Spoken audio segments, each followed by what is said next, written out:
So is this a way for me to underhandedly get a Star Trek review onto my Star Wars only channel?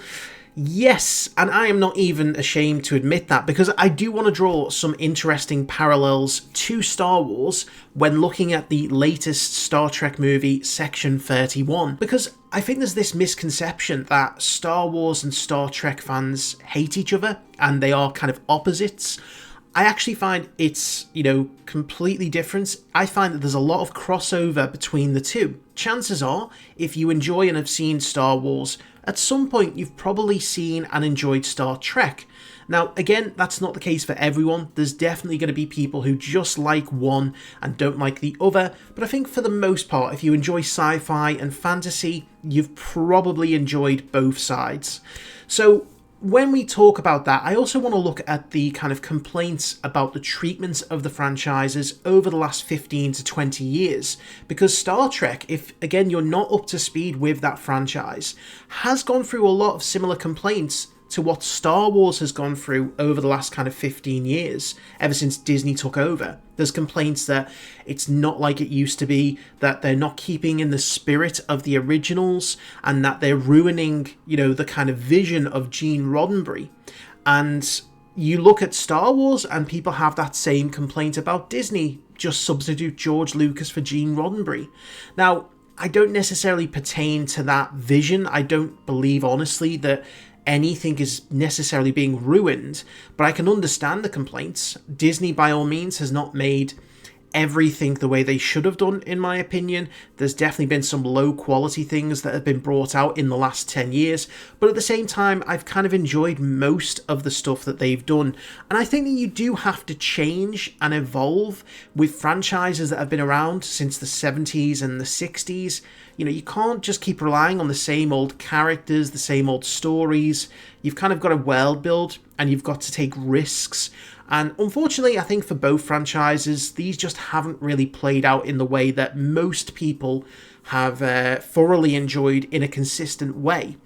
And you look at Star Trek, going back to 2009 is when I think they really diverged. That's for me when New Trek began. And again, ironic, it was J.J. Abrams who, directed that very first Star Trek film and kind of created this new, more action-focused Star Trek that has been really the bane of some people's lives since. And he was in charge, he directed and wrote The Force Awakens, which was the first sequel film.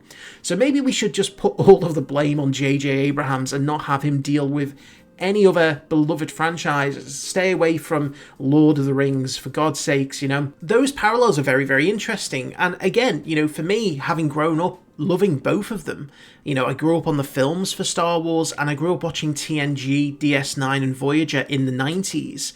And so I've loved both. I've experienced the kind of the highs and the lows.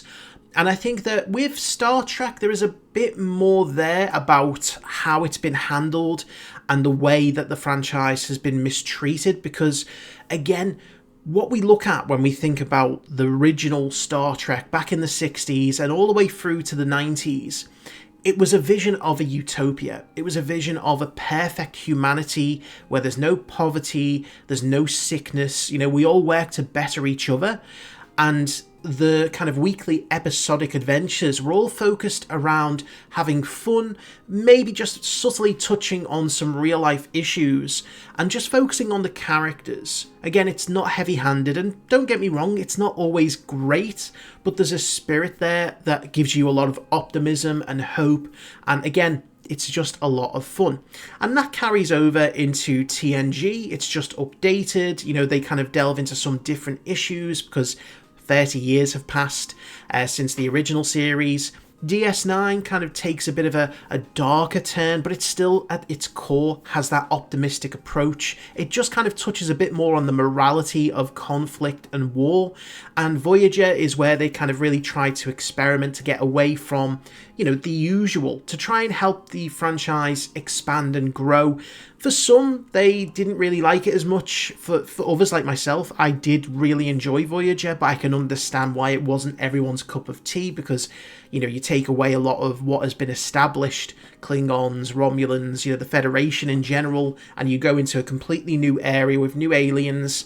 It is, it's a bit jarring, and I can understand that. But I think for the most part, everyone kind of looks at that era as being the kind of original Trek era. Then, when Enterprise ended in the mid-2000s, that's kind of when Star Trek took a bit of a break until the 2009 movie, which was completely aimed towards a new audience. It was action-packed, it was, fast-paced, it was designed to kind of be a reboot. It was a retelling of the story in a new way to try and capture a new audience and make money, which I think is what Disney tried to do with Star Wars in the sequels, but they were able to tack on to the original stories because it was a sequel, whereas with the Star Trek Kelvin timeline, it was a reboot. And then kind of after the 3 films for Star Trek came out, and they were sort of, each one did less well than the one before it. And again, the second one, Into Darkness, was just a complete rehash of Wrath of Khan, which I don't think is very creatively inspiring. You want something different and new, not a rehash of an old story, which again, ironically, sometimes is the complaint about The Force Awakens, is that it's just a rehash of A New Hope. And again, maybe the J.J. Abrams connection is at play there. But after the 3 Star Trek films had ended, there was a bit of a break, and then we got Discovery, which was the first Star Trek series in about 12 years. And I remember when it was announced, I was kind of excited. I was like, yes, we're getting Star Trek back on, TV screens weekly. Again, kind of updated for the modern audience. And then when it came out, it just left me really, really disappointed because it didn't go back to those kind of adventure, episodic, kind of morally challenging episodes. It was again about the action and the war and the over-emotional elements of some of the characters. And it was kind of ham-fisted in some of the ways that they tried to tell stories. And the stories themselves were just all over the place because they'd switched to, again, season-long arcs. And the biggest gripe for me, and this is, I'll eventually get onto Section 31, the biggest gripe for me with Section 31 is that once again it relies upon a kind of super weapon, a threat to the galaxy, and revenge. It's kind of those same plot points over and over and over, and they've been recycled so much in Star Trek over the last 10 years. Every single show outside of Lower Decks and Strange New Worlds, every season has been about either a super weapon or a galaxy-wide threat or someone wanting revenge. That's the 3 plot points that they've recycled in different ways, and it is tiring and boring, and it's not in the spirit of Star Trek to have that be the case.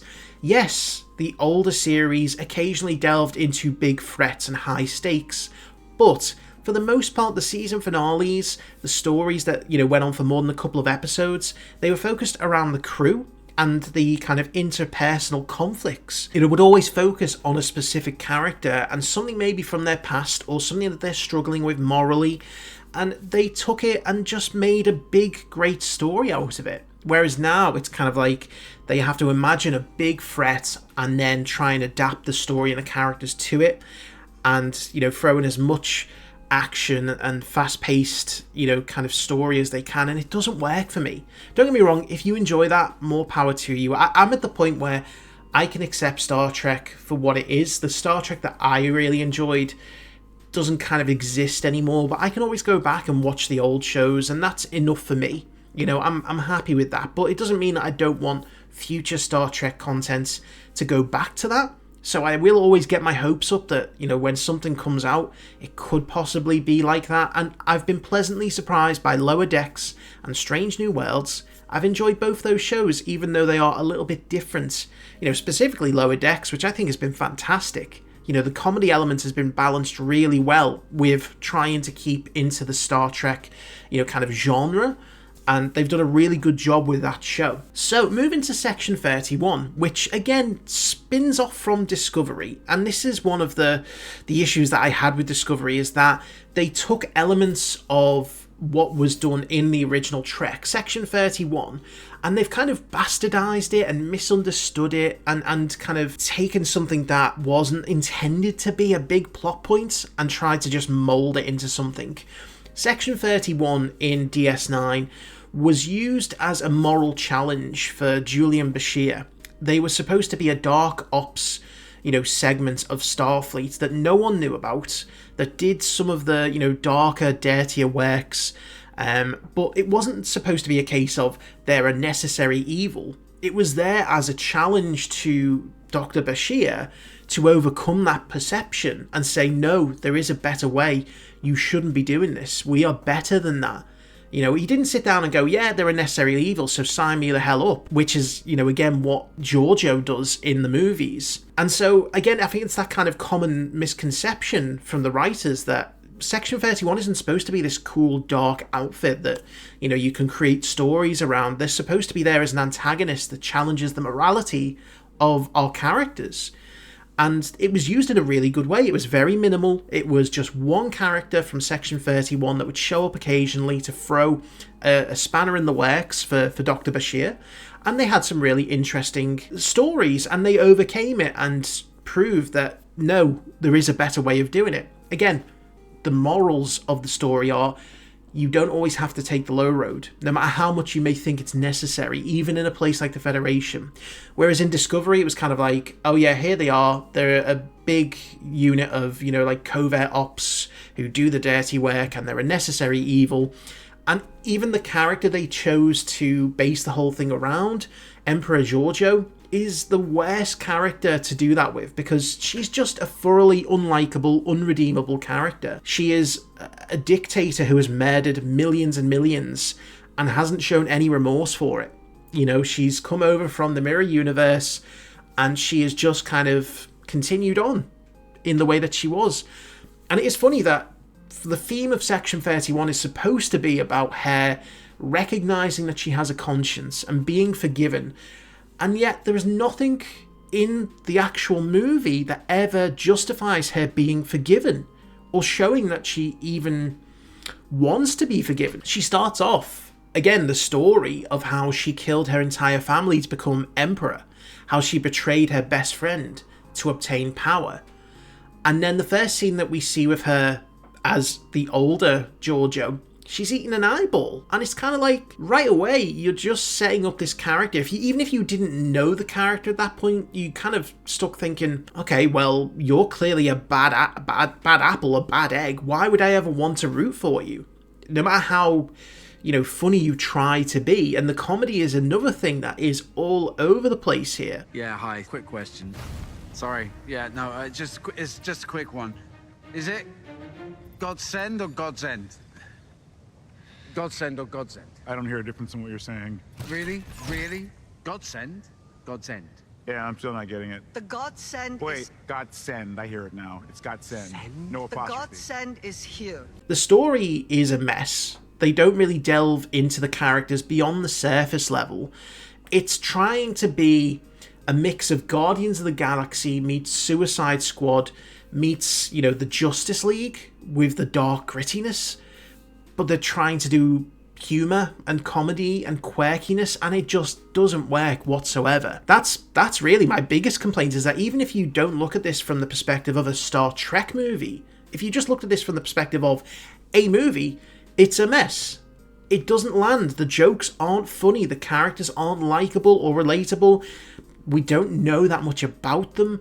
The action is, horribly presented on the screen. There was one point where they were on these hovercraft going through a tunnel, and it made me nauseous. It really did.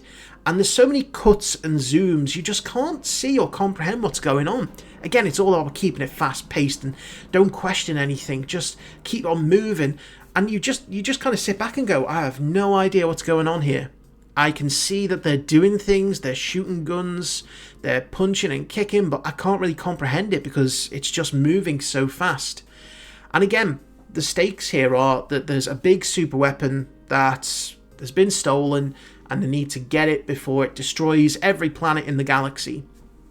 Well, and it turns out, and again, spoilers, that it is the Emperor's former best friend who wants revenge.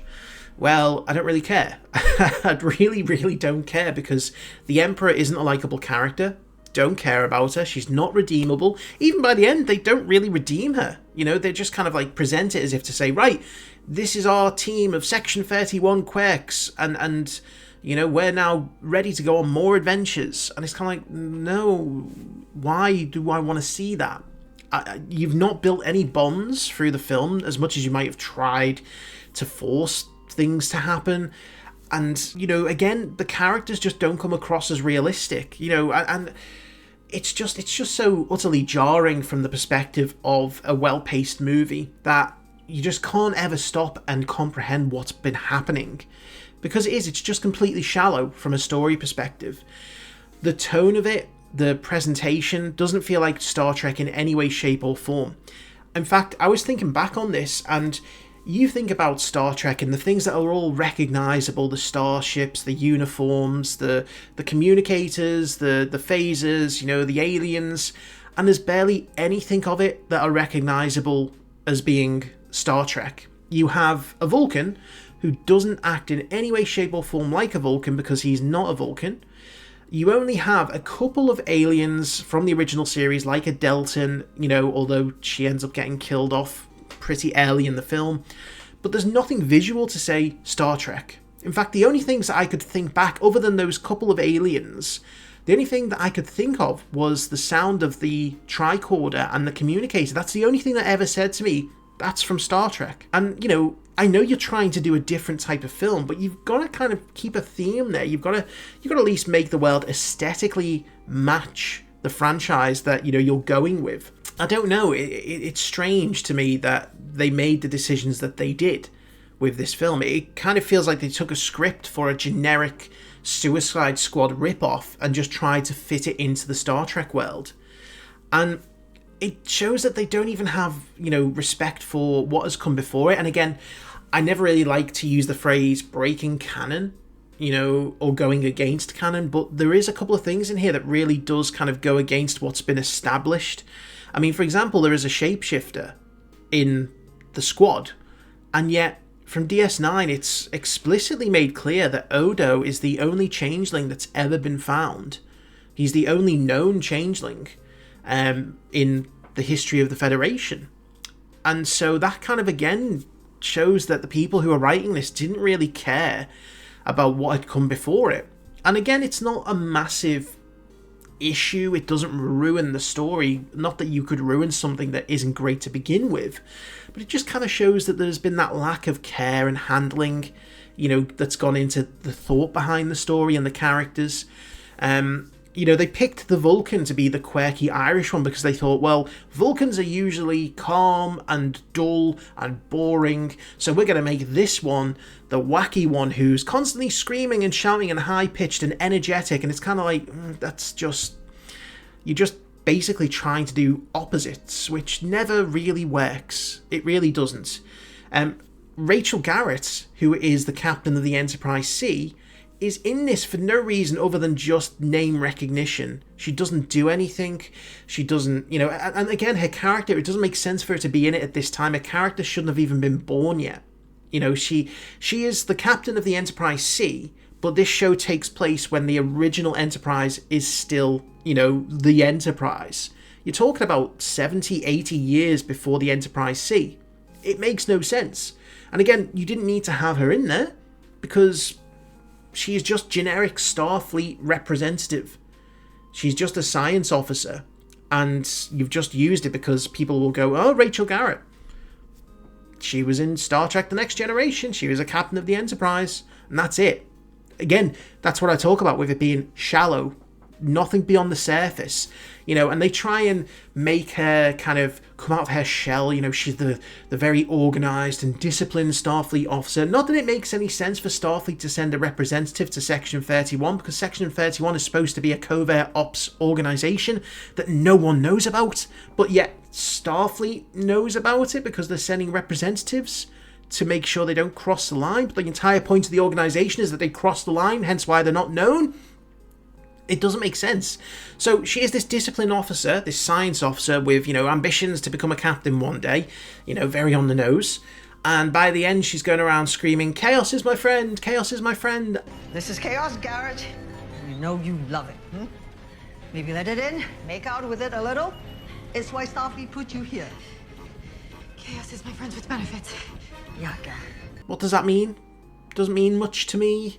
Just like the story doesn't mean much, just like the characters don't mean much, just like this movie is just a complete clusterfuck of different, genres and ideas, and it's just not good in any way, shape or form.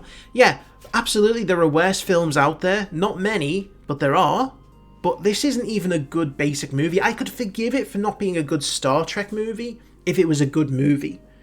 But it's not even that. And that's probably the biggest sin, is get the basics right first, and then we'll talk about how good of a representation for Star Trek it is. But when you get both of those things wrong, you've really fucked up. And it's Alex Kurtzman. I know he didn't write it, but he still produced it. Everything that he seems to touch just goes to shit. And I know that it could be easily paralleled by Disney and Kathleen Kennedy and Jon Favreau and Dave Filoni, because even now people are starting to turn on Dave Filoni a little bit.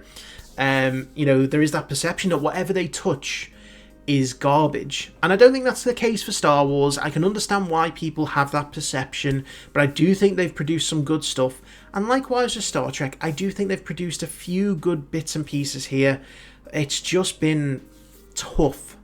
It's been really tough, and Section 31 is kind of the culmination of everything that shouldn't be done that's getting done. Anyone who, even mildly enjoyed the original Star Trek could have sat down when they were planning this out and said, yeah, this isn't really going to fly.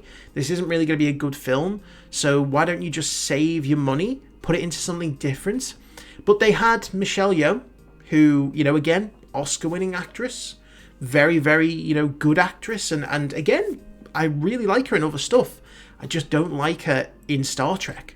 I don't like her character, because she's the complete wrong character to build a story around, where she's the protagonist. Maybe Captain Giorgio, her, alternate, who was in the show at the very beginning and got killed off, maybe that could have made a really good character to build a show around. But instead we got this zany, evil, wacky emperor from the Terran Empire who just doesn't seem to fit anywhere. And so I ended up, kind of after watching Section 31, just thinking, yeah, it was kind of as bad as I expected. It was devoid of any kind of sense of, clear-cut story, character building. The stakes were ridiculous, as always, in these kind of world or galaxy-ending scenarios. And again, what I found a lot with Star Trek is it was, certainly over the last few years, it was too pretentious. It tried to be too clever. It opens up with a quote, and I'm sure it's a philosophical quote about a weapon being forged, and it just kind of, it feels like it's trying too hard. That's not necessarily what Star Wars is, or Star Trek, I should say. Getting confused because this is a Star Wars channel.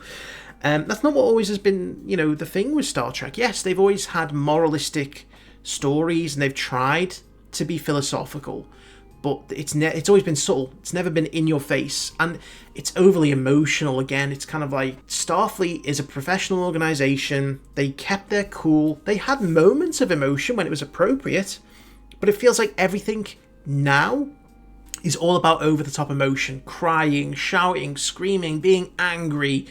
It's just, it doesn't feel in keeping with the spirit of what is essentially supposed to be a military organization is Starfleet, and even more so Section 31.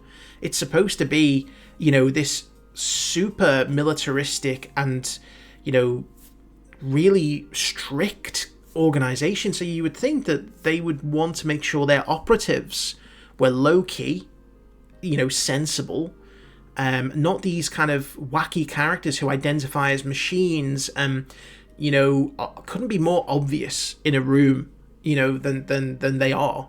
It is kind of crazy. So, yeah, it's just an interesting parallel to see how Section 31 and Star Trek has kind of followed a similar path to Star Wars, and the complaints are very similar.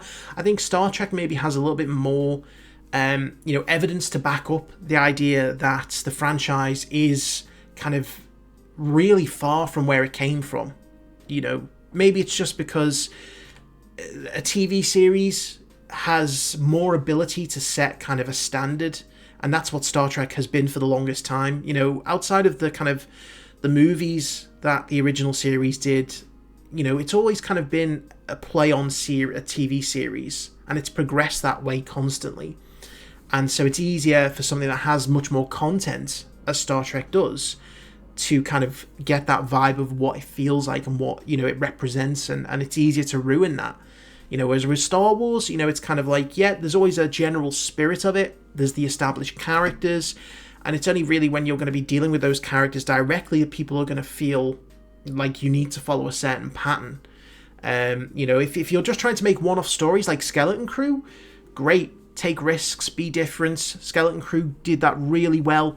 People are not going to be liable to have as many complaints about it because it is just kind of a fun little adventure show that doesn't affect the wider world. It's low stakes, and I went through that in my review of the show. So, yeah, I just thought I would kind of have a bit of a ramble about Section 31, find a way of connecting the two franchises, because I would be interested to see how many of you do actually cross over to the Star Trek world. So let me know in the comments below, if you are a Trekkie. If so, what are your thoughts on not just Section 31, but the newer stuff, and especially in comparison with how Star Wars has gone? Let me know your thoughts on that.